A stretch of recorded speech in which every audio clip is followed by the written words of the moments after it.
On va se parler entre frères et sœurs, entre parents.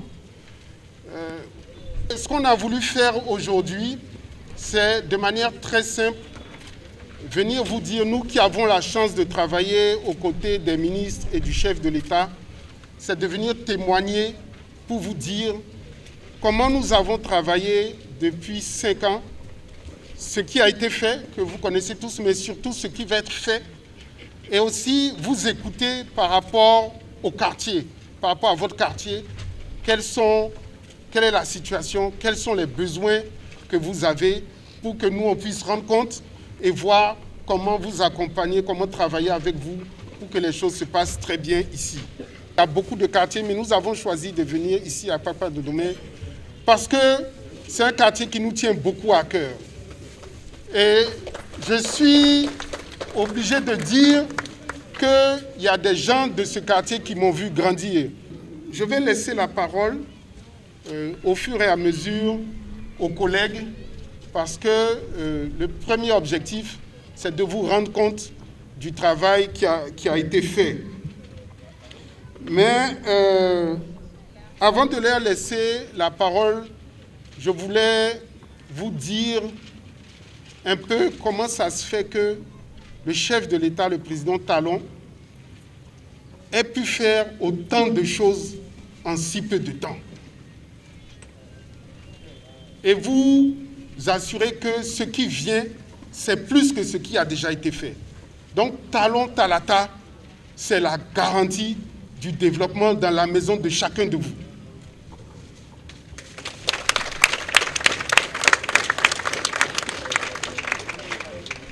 Le chef de l'État a dit que c'est les 1 franc de chacun de nous qui permettent de construire le Bénin, de faire le développement. Nous avons eu la chance de le voir travailler, de voir ses ministres travailler. Ce qu'il a fait est très simple. Premièrement, lui-même, tous les jours, matin, midi, soir, il travaille. Des fois, il travaille le soir, du matin au soir, sans même manger. Et il est là, il suit les dossiers, il pousse, il travaille avec tout le monde pour que les projets se réalisent vite et bien. Et pour avoir de l'argent, il n'est pas allé chercher de l'argent à beaucoup d'endroits. C'est l'assainissement des finances publiques. L'argent que les gens prenaient avant pour faire le show, pour distribuer, pour faire n'importe quoi, du gaspillage avec, c'est cet argent-là qu'il a utilisé pour financer les projets. Avant, on demandait beaucoup plus d'argent aux étrangers, aux partenaires pour financer nos projets. Aujourd'hui, plus de 50% de l'argent qui est utilisé pour faire les routes, les écoles, les marchés, ça vient du budget national. C'est notre argent, c'est votre argent.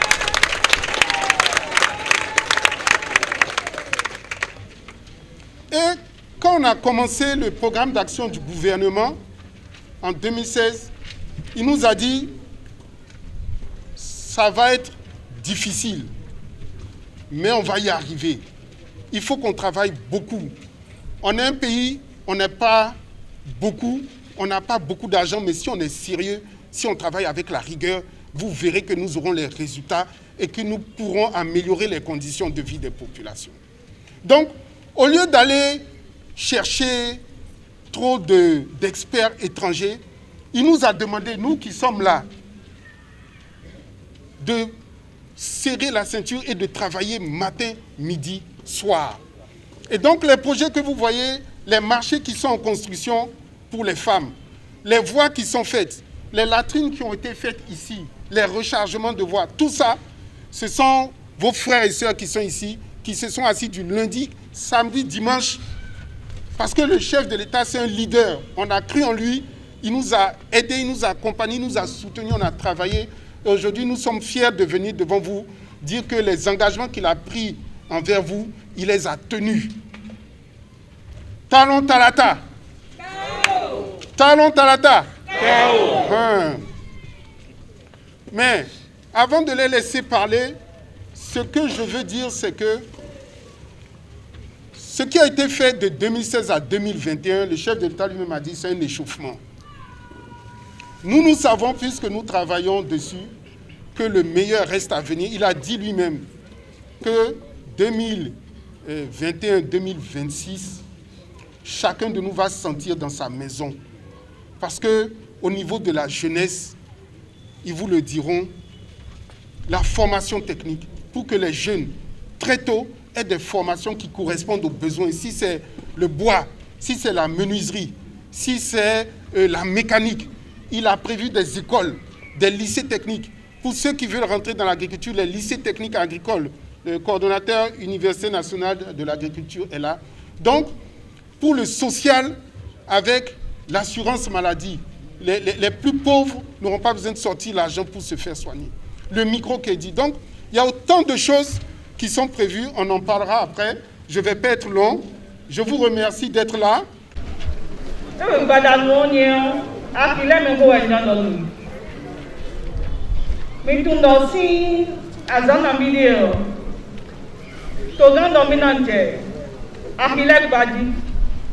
L'Onkotonu, Hogonu, Impakoué, Nati Tengoué. Bon, Bénési Ville Vidion. Togando, File non Ledia de la Filaméon, et puis. Et dans l'enfant, 5 heures. On a une hanga boulé. On a une tol boulé. On a une webo boulé.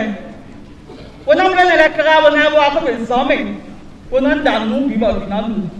When I'm like, no, as soon I'm like, no, maybe I'm going to have to know that. Better. The new account here. Oh, my, you're not going to wear it on belly. But you're going to go, me not let go. But the later I'm in a blow, you'll let me on. And I'm in a blow, I can do. I can get here. You don't know that. Tell me, you like you. You need to claim a gossip fine. No tande. You need to. No tande. What you want to do? Well, I don't do. I tell you what to do and well to do it. Like you are killing me. You like Zanzan. Surtout, you may go below. You go be a ton la cour. Il y a un assez de fidèles. T'as dit un assez de A. Fidèles pas lu. Quand tu es dans plein d'autres, puis on en coupe. Togando. Et dans votre temps, mais le bureau, mais là. Kabi, mais la fille, mais là. Vie est ton l'air. Bénéfice village. Donc, village, vie est dans un camp. À qui les minablo l'air. Mais le polo, mais 10% de hangato, mais bien dans nos 6 banques. On te met quand même des gandis. Bon, mais dans les molis pour ton l'eau et sortant et dans les dits. Mais dans sa mèche, et dans mon tenton. Dis, on y a calé les blocs. Client ni ma wabo. Ils ont vu mettre la part. Bon, mais des wabo à finir. Ils ont un bloc. Sac d'accordé. Ben, un bloc de guetton. Bon, mais moi qui me dans nos événements dans l'office. Ça. Nous avons mis ça, nous avons mis ça. Midi, nous avons mis ça, nous avons mis ça. Nous avons mis ça. Bon, et quand nous avons fini, nous avons tout. Nous avons fini, nous jouons les Soudanais. Bon, nous avons donné un peu de temps. Bon, maintenant, nous avons mis ça, nous avons mis ça. Nous avons fini de voir le film dans la Tolando. Akilemi na blog mileo, donto ko do na akiome. Comme ça, nous milon sa karabon. Na ndo mina ba mi de ko kabi palu de kabi de. Mi ma ndo mina gosi kara ki me bona iga se na su go twa so mi to na go. Donto ko yo na la akiome.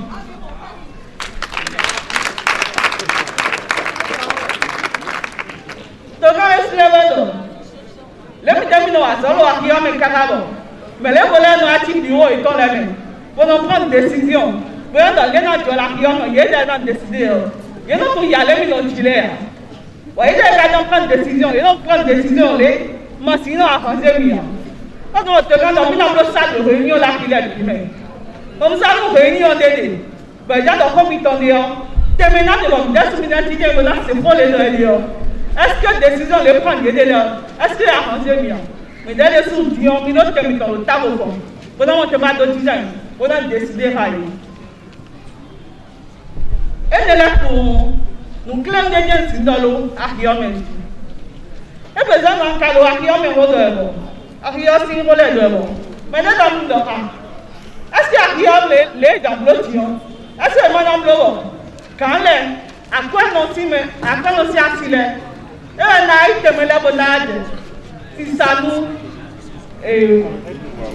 commerçant le e la de yu we ye di mu akwa bi be ati mo no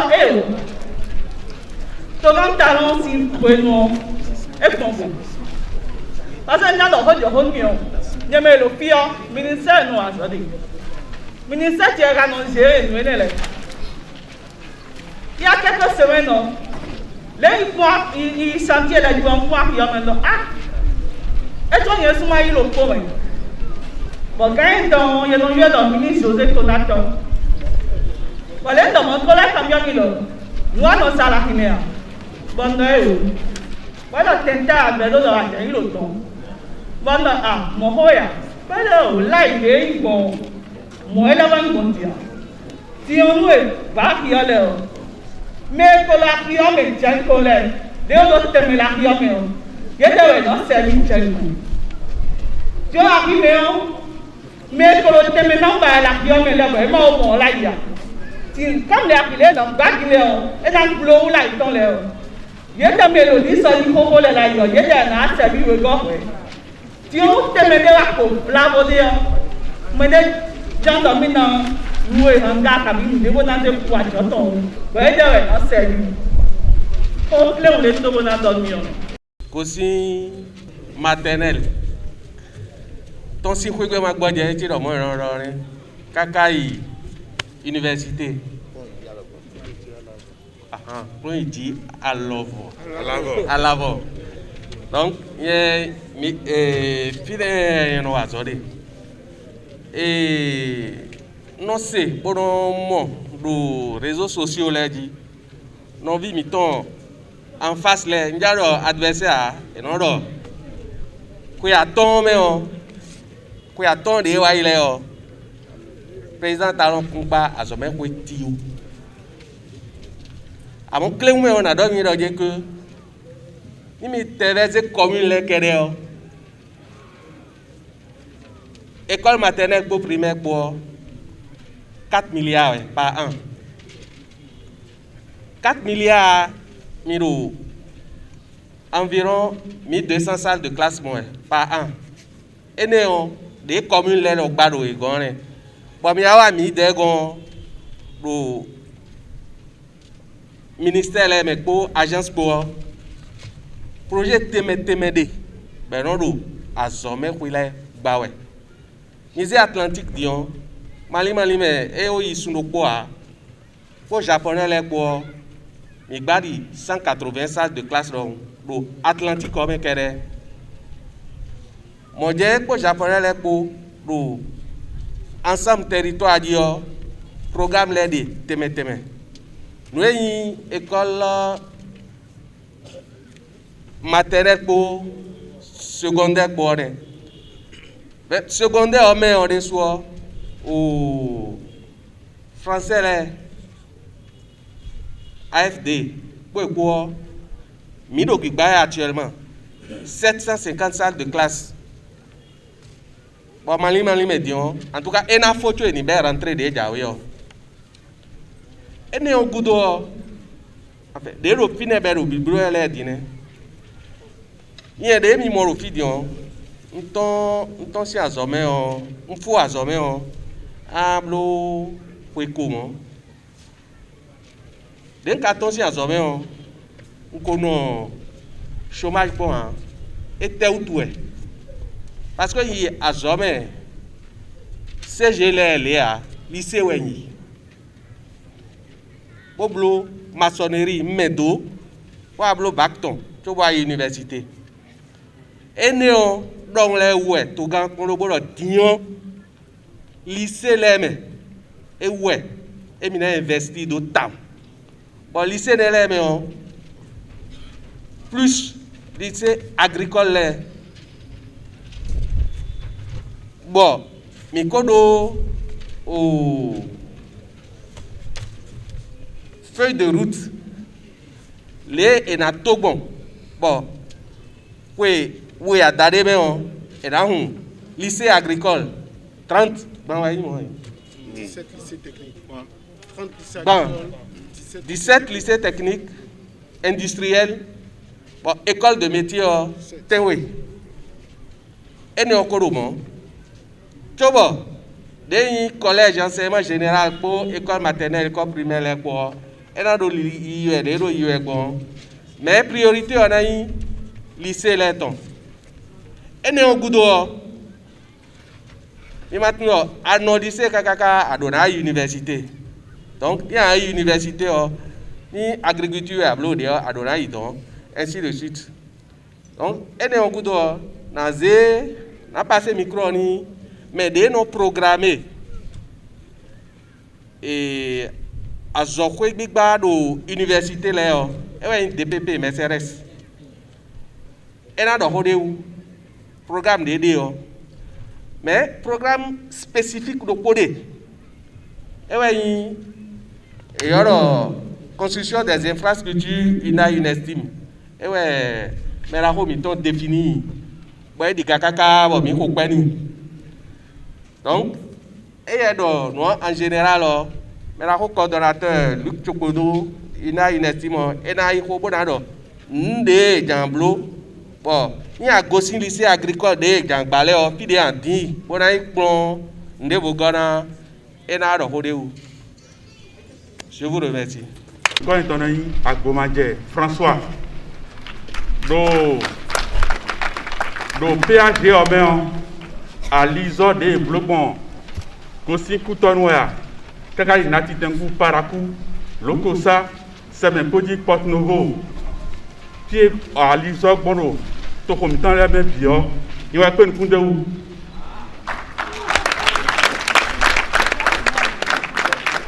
Nous qui question naï do wedi, nous comptons na time pédé nous mi wa. Bon, puis attendre le wa ido à l'ison do à lido to ko menu to ko le me na time clé. Bokan le time nous de jawe nous na blu de be jawe dimbe na le blu na le time. Do o me la ko do 10 ans de bodali que to gando a zo de mi wa nous 5 ans wa ile échauffement ouais. De jawe su ko mo. Nous e da de bodomo yen na time. Fie nous clé ton mon o je o yen na tin ton mo mi na se. Do fie yen do azowa de o hodro te wele o fie na intadone nous comptons na hodro te me on a mélangé français avec quelques mais donc tout les bidons font bien au projet asphaltage de do et ça dans Dogesia trop le mibel et non était quand asphaltage bon mi dit était quand asphaltage mi de mi a mi mo di nous asphaltage mamro ali to ko mename mi o to ko le me kutonu ami ko gosi kutonu fikrai na titengo mi mode e bla li le kon anika gongo da lié là de mi blo ko aton wa ile me on anika gongo de me par rapport de mi no blo da yo mi na modo de que allié là de mi blo di le et gosi au clôture nous comptons on est clôture de haut fide à limitant qu'on les bio à fermentation te comme ça mi moment yi et gosi final mi mona l'idée de libro les bio zogben da li les petit et de bla li yo kombo to bo sanko no oui mais à zogben kwa li les petit et gosi final mi mo mi ko ja ti les dodi ati et à droite bon to ko mena fa do atimado to me an voici va moi et non funzo et ka funzo et nyonu mi me petole a kun to ganda de que allié na blole bio atina gwali le bidi ene ma waya mi na mo de que allié mi blole au panneau de signalisation no yoro de ja tasalia et na ifide nous na da lioto bona mo temana guider mi bo quelqu'un m'a zimide a mi no bito e ne la biwero asphaltage o men donc on no fia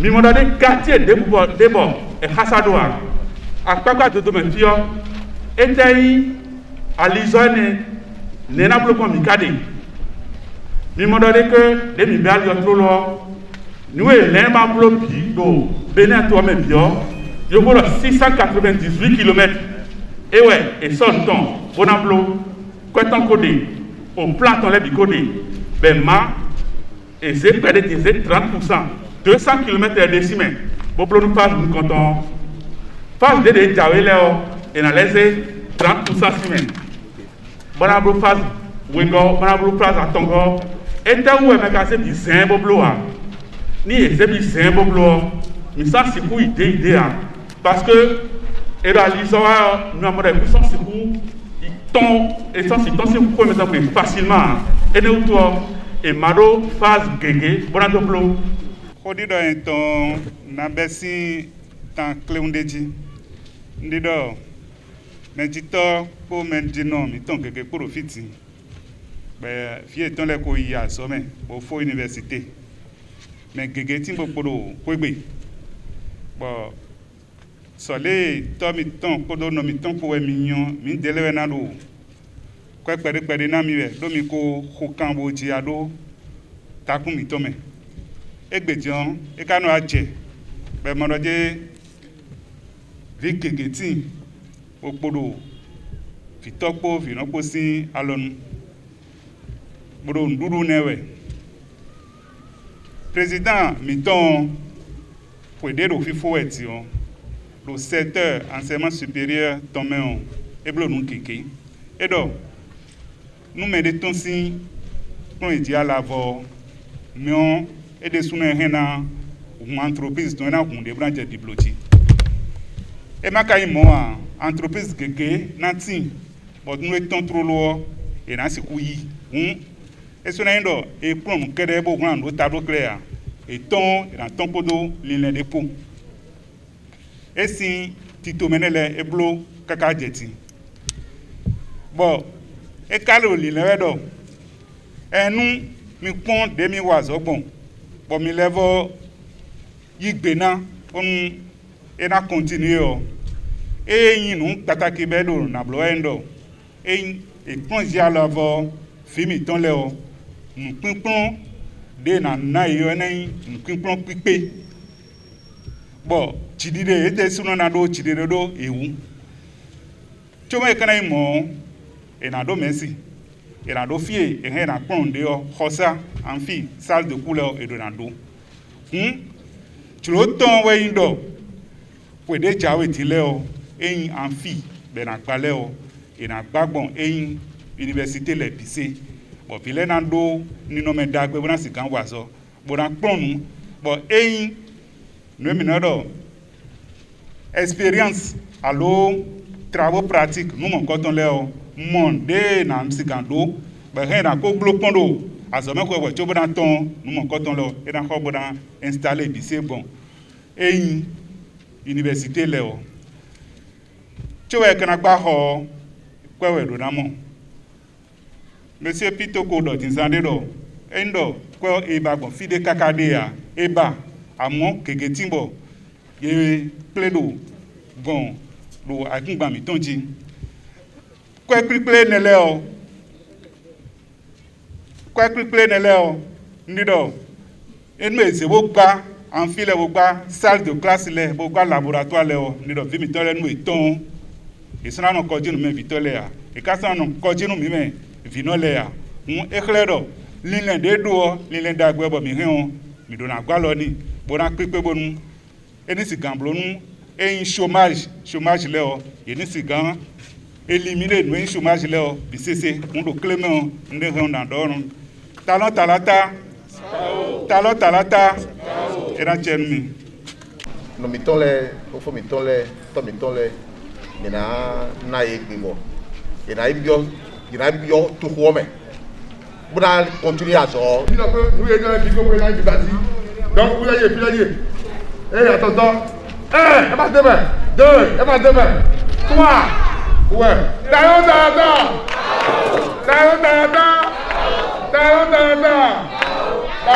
Tao.